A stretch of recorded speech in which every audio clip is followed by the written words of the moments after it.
یہ بریلوی امام ہوں وہاں ان کے پیچھے نماز نہیں پڑھنی چاہیے، بلکہ انفرادی نماز اس جگہ اس مسجد میں ہو سکتی ہے۔ شرط یہ ہے کہ اس مسجد میں قبر نہ ہو، کیونکہ بعض بریلویوں کی مسجد میں قبر بھی ہوتی ہے۔ اب جیسے یہاں پہ یا طارق روڈ پہ مسجد ہے زاہد نہاری سے پہلے، دیکھیے طاہر القادری والی مسجد جو ہے قبرستان کے ساتھ ہے جو، جی، تو وہاں آپ دیکھیں گے تو قبلے کے اس سائڈ پہ بہت ساری اونچی قبریں بنی ہوئی ہیں، تو وہاں پہ ہم نماز انفرادی بھی نہیں پڑھ سکتے، انفرادی بھی وہاں پہ ہم نماز نہ پڑھیں، ٹھیک ہے۔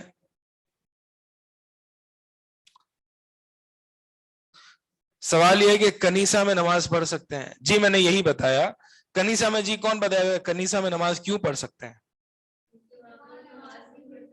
کیونکہ وہاں غیر اللہ کے نام پر نماز نہیں پڑھی جا رہی، ٹھیک ہے۔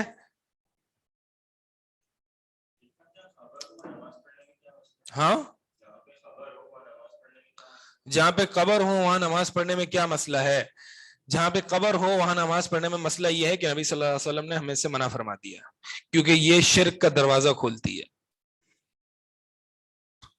اگلا سوال آپ کرنا چاہے تو کر سکتے ہیں کہ نبی صلی اللہ علیہ وسلم کی قبر بھی تو مسجد نبوی میں ہے، جی کیا حکم ہے؟ نبی صلی اللہ علیہ وسلم کی قبر جو ہے وہ مسجد نبوی میں ہے، تو پھر ہم وہاں نماز نہیں پڑھیں؟ کیا جواب ہے اس کا؟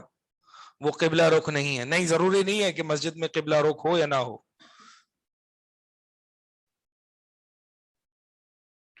ضروری نہیں ہے قبلہ رخ ہو یا نہ ہو، جس مسجد میں قبر ہو اس مسجد میں نماز نہیں پڑھ سکتے۔ جی ہاں، ایک جواب ہے مسجد میں نہیں، وہ مسجد کا حصہ نہیں ہے، وہ عائشہ رضی اللہ تعالیٰ عنہا کا حجرہ تھا، وہ گھر تھا، وہ مسجد نہیں تھی، ٹھیک ہے۔ بعد میں توسیع ہوئی تو بھی توسیع میں بھی اس کو شامل نہیں کیا گیا مسجد میں، یہ حدود جو ہے وہ مسجد میں شامل نہیں ہے، صحیح ہے، تو یہ جو ہے وہ مسجد کا حصہ نہیں ہے۔ قبر بھی تو نہیں، مسجد کی حدود میں نہیں ہے، مسجد کی حدود سے خارج کیا ہوا ہے اس کو، ٹھیک ہے۔ وہ عائشہ رضی اللہ تعالیٰ عنہ کا حجرہ تھا نا، اصلاً دیکھو نا، اصل میں کیا تھا، وہ مسجد تو نہیں تھی، وہ آپ صلی اللہ علیہ وسلم کو مسجد میں نہیں دفنایا گیا، آپ صلی اللہ علیہ وسلم کو عائشہ کے گھر دفنایا گیا۔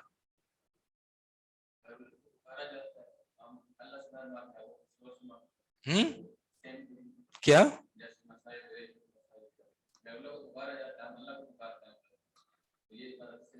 نہیں، غیر اللہ کو سوال ہے کہ بریلوی کی مساجد میں غیر اللہ کو پکارا جاتا ہے، تو ہم بھی نماز میں اللہ کو پکار رہے ہیں۔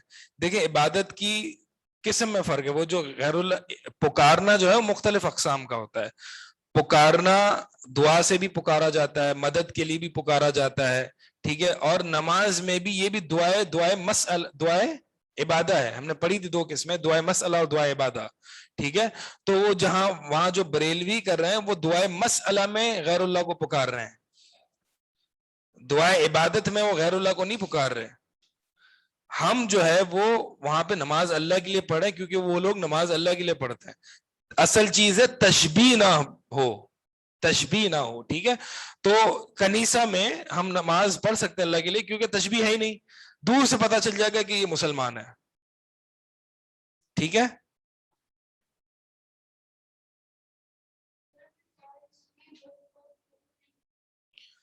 چرچ میں بت وغیرہ ہوں تو اور تصاویر ہوں تو نہیں پڑھ سکتے۔ چلے جی آگے حدیث دیکھیں، یہ بھی حدیث دلیل ہے اس بات کی کہ اس جگہ اللہ کے نام پہ کوئی عبادت نہیں کی جائے گی جہاں پہ وہی عبادت غیر اللہ کے نام پہ کی جائے۔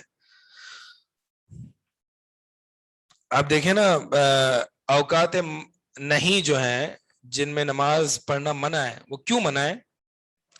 کیونکہ وہاں پہ سورج کے پجاری جو ہیں وہ سورج کو سجدہ کرتے ہیں ان اوقات میں، جب سورج طلوع ہو یا غروب ہو ان اوقات میں سورج کے پجاری سورج کو سجدہ کرتے ہیں، تو وہی چیز اللہ کے نبی نے منع فرما دی۔ کون سی چیز؟ سجدہ کرنا، یعنی نماز۔ اللہ کے نبی نے اس وقت دعا کرنے سے منع کیا نہیں. کیوں؟ کیونکہ سورج کے پجاری اس وقت سورج سے دعا نہیں کر رہے ہوتے بلکہ سجدہ کر رہے ہوتے ہیں. تو وہی عبادت اللہ کے لیے بھی اللہ کے نبی نے اس وقت میں ناجائز قرار دے دی.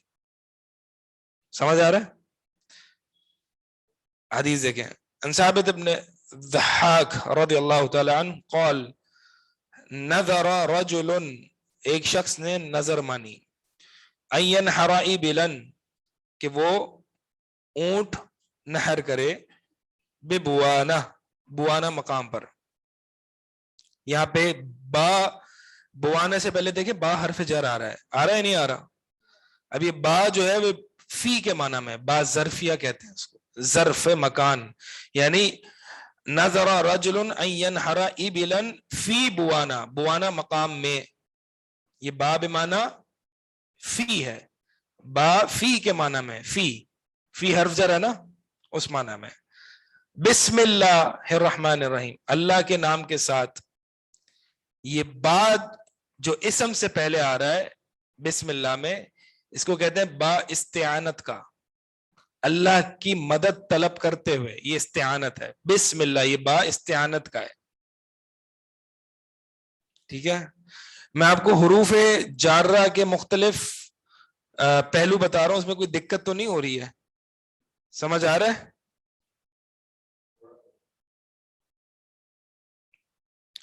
تو ینحا ابلا ببوانا ای فی بوانا، یعنی فی بوانا. ایک شخص نے نظر مانی کہ وہ اونٹ کو نہر کرے بوانا مقام میں. فسأل النبی صلی اللہ علیہ وسلم، تو نبی صلی اللہ علیہ وسلم سے اس نے پوچھا کہ میں نے نظر مانی ہے اس مقام پر اونٹ نہر کرنے کی، تو میں نظر پوری کر لوں؟ نبی صلی اللہ علیہ وسلم فرمایا فقال هل كان فيها وثن، نبی نے کیا پوچھا کہ وہاں کوئی وثن من اوثان الجاہلیہ تھی یعبد، کیا وہاں کوئی جاہلیت کے بتوں میں سے ایک بت، کوئی بت تو نہیں ہے جس کی عبادت کی جاتی ہو؟ کوئی بت تو وہاں نصب نہیں ہے؟ قالوا، تو انہوں نے کہا لا، نہیں. رسول اللہ صلی اللہ علیہ وسلم نے دوسرا سوال کیا فَهَلْ كَانَ فِيهَا عِيدٌ مِّنْ أَعْيَادِهِمْ، کیا کفار کی عیدوں میں سے کوئی عید تو نہیں ہے وہاں اس وقت جس وقت تو ذبح کرنے جا رہا ہے؟ زمان اور مکان دونوں آ گیا. زمان اور مکان میں تشبیہ کی نفی دونوں اس میں شامل ہے. زمان یعنی مکان جہاں پہ بت نصب ہو، اس بت کے لیے ذبح تو نہیں کیا جاتا وہاں پر. تو نے نظر اللہ کے لیے مانی ہے، لیکن وہاں جو تو جہاں پہ تو نظر پوری کرنے جا رہا ہے اس جگہ پر کسی بت کے نام پر تو جانور ذبح نہیں کیا جاتا. نبی نے سوال کیوں پوچھا یہ؟ اگر وہ کہتا ہاں تو نبی منع کر دیتے کہ نہیں، پھر تو اللہ کے نام پر بھی یہ اونٹ ذبح نہیں کر سکتا، کیونکہ وہاں پہ کسی بت کے نام پر جانور ذبح کیا جا رہا ہے. دوسرا سوال نبی صلی اللہ علیہ وسلم نے زمانے کے تعلق سے پوچھا کہ کوئی ان کی عید تو نہیں، کوئی ان کا مشرکین کا کوئی ایونٹ تو نہیں ہے کہ جس وقت تو اس جانور کو ذبح کرنے جا رہا ہے؟ قالوا لا، تو انہوں نے فرمایا نہیں. فقال رسول اللہ صلی اللہ علیہ وسلم، رسول اللہ صلی اللہ علیہ وسلم فرمایا اوفی بنذرک، اپنی نظر کو پورا کر. فإنه لا وفاء لنذر في معصیۃ اللہ، بے شک نظر نہیں پوری کی جائے گی اللہ کی معصیت میں. ولا فيما لا يملك ابن آدم، اور نظر اس میں بھی پوری نہیں کی جائے گی جس کا ابن آدم، جس کی ملکیت ہی نہ رکھتا ہو. مثال کے طور پر ایک شخص نے نظر مانی میں کہ میں نظر مانتا ہوں کہ میں فلاں وقت شراب پیوں گا، یہ اللہ کی معصیت ہے، تو کیا وہ نظر پوری کرے گا؟ نہیں کرے گا. یہی مطلب ہے کہ لا وفاء لنذر فی معصیت اللہ، اللہ کی معصیت میں نظر کو پورا نہیں کیا جائے گا. ولا فیما لا یملک ابن آدم، اور اس جگہ بھی نظر کو پورا نہیں کیا جائے گا جس کی ملکیت انسان نہیں رکھتا. مثال کے طور پر کوئی شخص نظر مانتا ہے، مثال کے طور پر میں نظر مانتا ہوں کہ میں یہ آپ کا موبائل لے کے صدقہ کر دوں، میری ملکیت میں ہے کیا آپ کا موبائل؟ نہیں، تو میں نہیں کر سکتا. تو لہٰذا اگر میں نے مثال کے طور پر یہ نظر مان لی کہ میں نظر مانتا ہوں کہ آپ کو موبائل میں صدقہ کر دوں، آپ تو الگ مجھ پہ برسیں گے لیکن میں نظر پوری نہیں کروں گا. ٹھیک ہے, اللہ کے نبی صلی اللہ علیہ وسلم نے منع کیا کہ ایسی نظر پوری نہیں کی جائے گی. لیکن کیا کفارہ دیا جائے گا اس کا؟ راجح قول کے مطابق دیا جائے گا, کیونکہ نظر واقع ہو گئی, نظر واقع ہو گئی, پوری نہیں کی جائے گی لیکن کفارہ دیا جائے گا, اس نظر کا توڑنے کا کفارہ دیا جائے گا. ٹھیک ہے, نظر کے توڑنے کا کفارہ کیا ہے؟ جی کیا ہے, کون بتائے گا؟ قسم کے توڑنے کا کفارہ کیا ہے؟ 3 روزے, 10 مسکین کو کھانا کھلانا, یا 10 مسکین کو کپڑے پہنانا. ٹھیک ہے, تو یمین یعنی قسم توڑنے کی جو کفارہ ہے وہی نظر توڑنے کا کفارہ ہے.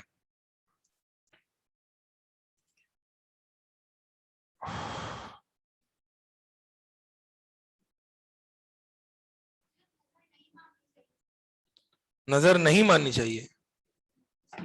جی نظر ماننی چاہیے یا نہیں ماننی چاہیے؟ نظر 2 قسموں کی سوال ہے, نظر ماننی چاہیے یا نہیں ماننی چاہیے. نظر 2 قسموں کی ہے, 2 طرح کی نظر ہے. ایک نظر معلق ہے اور ایک غیر معلق ہے. معلق نظر وہ ہے جو کسی سبب کے ساتھ اس کو جو ہے وہ معلق کر دو. مثال کے طور پر نظر معلق یہ ہے کہ میں نظر مانتا ہوں کہ اگر میں ایگزام میں پاس ہو گیا تو میں 1000 روپے صدقہ کروں گا. اب یہ معلق ہے, یہ مشروط ہے میرے ایگزام میں پاس ہونے کے ساتھ. تو یہ نظر جو ہے مکروہ ہے, ناپسندیدہ ہے. نبی صلی اللہ علیہ وسلم فرمایا کہ نظر جو ہے وہ کوئی تقدیر, اللہ کی تقدیر نہیں بدل دیتی, بلکہ یہ تو صرف بخیل سے مال نکلواتی ہے. تو یہ نظر مکروہ ہے. ایک ہے نظر مطلق یعنی غیر معلق.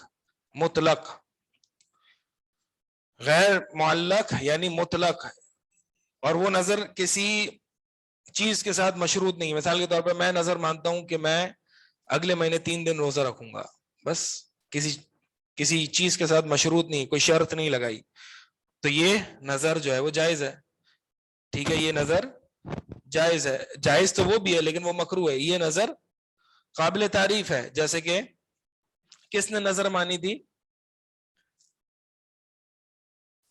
انی نظرت ما فی بطنی محررا, کون تھی وہ؟ مریم نہیں تھی. مریم کے بارے میں تو نظر مانی گئی تھی, انی نظرت ما فی بطنی محررا. عمران کی بیوی, عمران کی اہلیہ, جی انہوں نے نظر مانی تھی. ٹھیک ہے, تو یہ نظر کیا تھی؟ نظر معلق ہے یا مطلق ہے؟ مطلق ہے نا, مطلق ہے, کسی کی چیز کے ساتھ مشروط نہیں تھی. اس نے وہ مریم علیہ السلام کی والدہ نے نظر مطلق باندھی کہ میں جو کچھ میرے پیٹ میں ہے میں اس کو دین کی خدمت کے لیے صرف کر دوں گی, کسی چیز کے ساتھ مشروط نہیں تھی. تو نظر معلق یعنی لٹکی ہوئی, مشروط. نظر معلق جو ہے وہ مکروہ ہے اور نظر مطلق جو ہے وہ جائز ہے. یوفون بالنظر ویخافون یوما کان شرہ مستطیرا. اللہ تعالیٰ نے مومن کی شان بیان فرمائی اور تعریف کی ہے کہ یوفون بالنظر, وہ نظروں کو پورا کرتے ہیں, وہ نظروں کو پورا کرتے ہیں. سورہ دہر میں اللہ تعالیٰ نے تعریف کیا لوگوں کی. صحیح ہے, تو یہ جو ہے وہ یہ حدیث دلیل ہے اس بات پر کہ اس جگہ جہاں پہ غیر اللہ کے نام پر جانور ذبح کیا جائے, کسی بت کے نام پر جانور ذبح کیا جائے, تو جو اللہ کے نام پر جانور ذبح کیا جانا ہے وہ بھی جائز نہیں. اسی طرح کوئی عید کا موقع ہے, مثال کے طور پر کوئی عید کا موقع ہے, کوئی کرسمس ڈے ہے, ٹھیک ہے, کرسمس ڈے ان کی عید ہے. عید کس کو کہتے ہیں؟ عید وہ ہوتی ہے کوئی اسپیس نہیں, خوشی کا دن نہیں. عید کی تعریف عاد یعود سے, عید کا معنی ہوتا ہے لوٹنا, کہتے ہیں نا اعادہ کرنا, اعادہ کرو یعنی دوہراؤ. تو عید جو ہے وہ کہتے ہیں کوئی اسپیسیفک ایونٹ جو بار بار آئے, کوئی اہم ایونٹ جو بار بار لوٹ کر آئے. نبی صلی اللہ علیہ وسلم نے فرمایا کہ میری قبر کو عید نہ بنانا، عیدگاہ نہ بنانا، عید نہ بنانا یعنی بار بار لوٹنے کی جگہ نہ بنانا. ٹھیک ہے، سنی حدیث، میری قبر کو عید نہ بنانا یعنی بار بار لوٹنے کی جگہ نہ بنانا. ایسا نہ کرنا کہ تم بار بار جو ہے میلے اور جو ہے وہ یہاں پہ بار بار آ رہے ہو میری قبر پر، ایسا نہ کرنا، اس سے شرک کے دروازے کھلتے ہیں. تو نبی صلی اللہ، تو میں بتا رہا تھا کہ کرسمس ڈے جو ہے، کرسمس ڈے اس کے بارے میں، اب کرسمس ڈے جو ہے وہ مشرکین کا ایونٹ ہے، کرسچنز کا ایونٹ ہے. اب اس میں وہ مثال کے طور پر جانور ذبح کرتے ہیں، مثال کے طور پر، ٹھیک ہے، یا پھر اس میں وہ جو ہے وہ گفٹس وغیرہ دیتے ہیں اپنے بچوں کو اور عیدی وغیرہ دیتے ہیں. تو اس ایونٹ پہ ہم اللہ کے نام پر بھی ایک دوسرے کو گفٹس نہیں دے سکتے. صحیح ہے؟ جیسے میں نے پہلے مثال بتائی تھی آپ کو کہ عاشورہ میں حسین کے نام پر یعنی غیر اللہ کے نام پر سبیلیں منعقد کی جاتی ہیں، تو اس دن اللہ کے نام پر بھی نظر و نیاز نہیں کی جا سکتی کیونکہ یہ ان کی عید ہے. عاشورہ ان کی عید ہے جس میں شرک ہوتا ہے. اب آپ کہیں گے یہ تو غم کا موقع ہے ان کا، یہ تو غم مناتے ہیں، عید کیسے؟ میں نے عید کی تعریف آپ کو کیا بتائی؟ ہاں، تو یہ ان کی عید ہے. اب چاہے اس میں غم منا رہے یا خوشی منا رہے، عید ہے، ایک ایسا ایونٹ ہے جو ہر سال لوٹ کے آتا ہے، یہ ہوتی ہے عید. عموماً عید میں خوشی کا معنی ہی لیا جاتا ہے.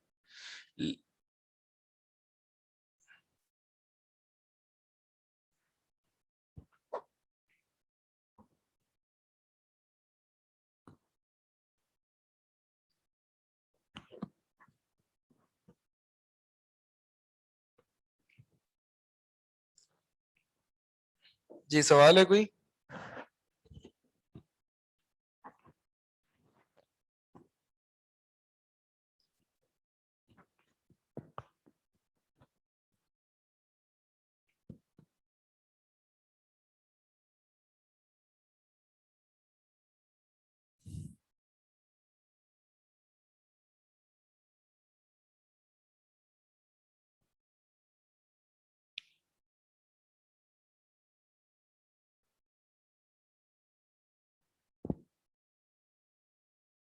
یہ کون ہے؟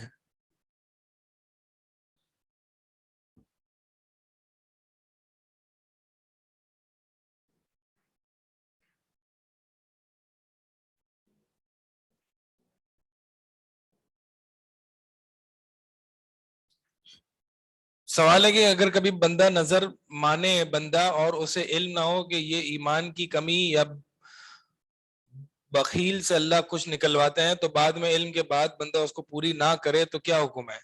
نہیں، اس کو پورا کرنا واجب ہے. نظر کا حکم کیا ہے؟ چاہے نظر معلق ہو چاہے نظر مطلق ہو، دونوں کو پورا کرنا واجب ہے. نظر کی تعریف ہی یہ ہے کہ کوئی ایسی چیز اپنے اوپر واجب کر لینا جو اللہ نے آپ پر واجب نہیں کی ہو. نظر کے ذریعے آپ اپنے اوپر کوئی نفلی کام واجب کر لیتے ہیں، تو لہذا نظر کو پورا کرنا واجب ہے، چاہے وہ مطلق ہو چاہے وہ معلق ہو.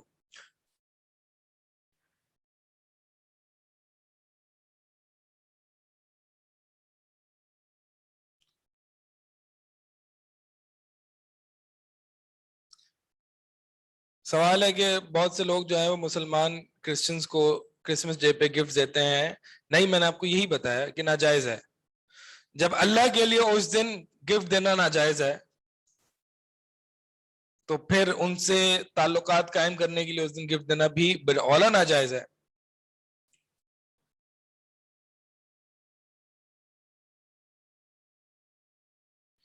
سوال ہے کہ ہم مدینہ جیسے ہم مدینہ کہاں گیا؟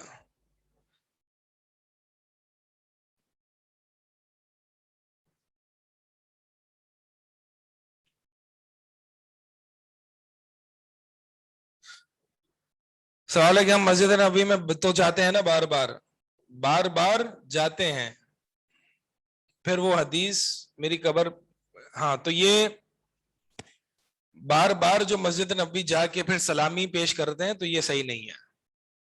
بار بار بہت سے لوگ جو ہے وہ مسجد جب مدینہ جاتے ہیں تو ہر نماز کے لیے جب وہ نماز پڑھنے جاتے ہیں تو ہر نماز کے بعد وہ سلامی پیش کرنے بھی جاتے ہیں. تو یہ نہیں ہے صحیح طریقہ، صحیح نہیں ہے یہ، کیونکہ نبی نے منع فرمایا ہے. ہاں آپ مدینہ گئے ہیں تو پورے مدینے کے ایک سفر میں، پورے سفر میں آپ ایک دفعہ بس سلام پیش کر کے آ جائیں، یا کبھی گزر ہو تو دوسری دفعہ بھی کر دیں. بار بار آپ نماز کے بعد نہ جائیں، کیونکہ صحابی عبداللہ بن عمر رضی اللہ تعالیٰ عنہ سے بھی یہ ثابت ہے کہ وہ جب مسجد گئے تو انہوں نے سلام پیش کر دیا. ہم جیسے قبرستان جاتے ہیں اور اپنے بھائیوں کو سلام پیش کرتے ہیں تو نبی صلی اللہ علیہ وسلم تو بالاولیٰ ان کو سلام دینا چاہیے، ٹھیک ہے. اور السلام علیکہ یا رسول اللہ یہ الفاظ ثابت ہیں وہاں پہ جا کے، قبر پہ جا کے یہ کہنے کے، ٹھیک ہے. ہم تو یہ عام قبرستان میں بھی کہتے ہیں السلام علیکہ یا اہل القبور، اے اہل قبرستان، اہل قبور تم پر سلامتی ہو. تو ہم ان کو بھی سلام کر رہے ہیں، تو کیا نبی کا حق نہیں ہے کہ ہم وہاں پہ بھی جا کے ان کو سلامتی پیش کریں؟ سلامتی کیا دعا ہے نا، دعا ہے، سلامتی کی دعا ہے.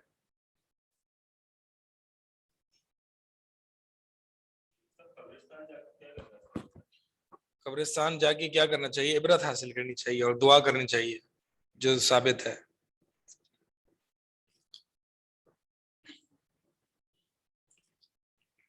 سوال ہے کہ نیشنل ڈے منانا کیسا ہے؟ سبحان اللہ بھائی، انڈیپینڈنس ڈے جو منا رہے ہیں کیا ہم واقعی آزاد ہیں کیا؟ مغربی آزادی جو تھی، انڈیپینڈنس ڈے جو تھا وہ کس سے آزادی تھی؟ وہ آزادی تھی مغربی حکمرانوں کے تسلط سے آزادی. جو مغربی حکمران ہم پر حکمرانی کرتے رہے ان کے تسلط سے آزادی اور لا الہ الا اللہ کے تقاضوں کو پورا کرنے کی آزادی، یہ آزادی تھی. تو کیا ہم مغربی حکمرانوں کے تسلط سے آزاد ہو گئے؟ ہاں وہ تو حکمران تو چلے گئے لیکن ان کی فکر کے ابھی بھی غلام ہیں. تو فکری آزادی تو ہے نہیں، کس بات کی آزادیاں منا رہے ہیں؟ بیکار باتیں سب. کہ یہ تو فزیکل آزادی تو ٹھیک ہے، مغربی حکمران چلے گئے یعنی ایسی غلامی چھوڑ کے گئے کہ آج بھی ہم ان کے پکے غلام ہیں، بڑھتے جا رہے ہیں مضبوطی کے ساتھ. چلیں آپ کا استاد شاید بار ویٹ کر رہے ہیں. کس کا پیریڈ ہے جی؟ اچھا آن لائن ہے. تو بس یہ کس بات کی آزادی، کس بات کا نیشنل ڈے منا رہے ہیں؟ آزاد تو ہے ہی نہیں، ہم فکری غلام ہیں، فکری غلام ان کی بول چال پسند کر رہے ہیں.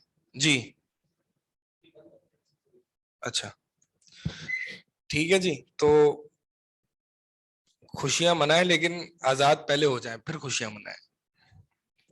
ان کی بول چال ہم بولتے ہیں، ان کی زبان ہم بولتے ہیں، اس میں فخر محسوس کرتے ہیں، ان کا لباس پہننے میں فخر محسوس ہم کرتے ہیں. لباس پہننے میں، ان کی زبان بولنے میں قباحت نہیں ہے، لیکن فخر محسوس کرنا اس میں تھوڑا سا مسئلہ ہے، اس میں مرعوبیت ہے. ٹھیک ہے سوال.